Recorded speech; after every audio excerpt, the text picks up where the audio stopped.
On the question of pensions, the interest groups are very quick to use the Constitution as their defense to prevent a diminution of benefits. Yet, it's unfortunate that there is no provision in the Constitution that protects taxpayers from the fiscal irresponsibility of legislatures past and present that put these unfunded liabilities on their current and future taxpayers.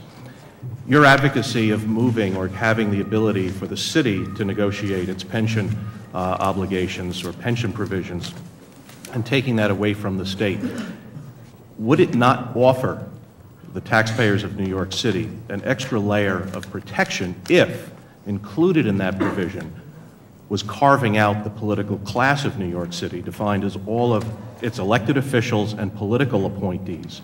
Because the problem with the defined benefit pension is that it rewards one thing, longevity. And for elected officials, that longevity, you're now, as long as their interests are lined up with, say, the unions, there's incredible pressure on those legislators to give away the store. If they're out of that system, would that not offer an extra layer of protection? Your point is well taken, and the other place where I think it's exactly the same point is in the selection of judges. You can either have a system, in the case of judges, or approving pensions that the public votes on.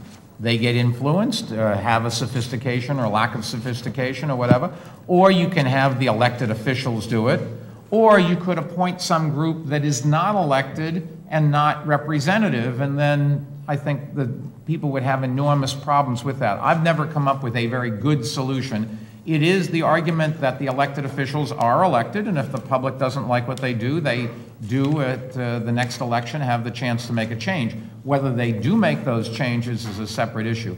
What is clear here is that we have a system where the lawyers say, you probably will not in our lifetime see a change in the Constitution that will change that rule, and therefore we have to live with whatever pension benefits have been granted. But we don't have to make it worse. And so our focus has been on not making it worse, creating a fifth tier for new ones. The variable supplement is not part of the pension system. It clearly says so in the law. And we can go and try to get the unions with the state, have the state change the negotiating body to the city. It would not change our obligation, we don't think, to honor past commitments. But keep in mind, New York City, 50% of the average worker and 100% of the uniform worker's salary is matched in benefits.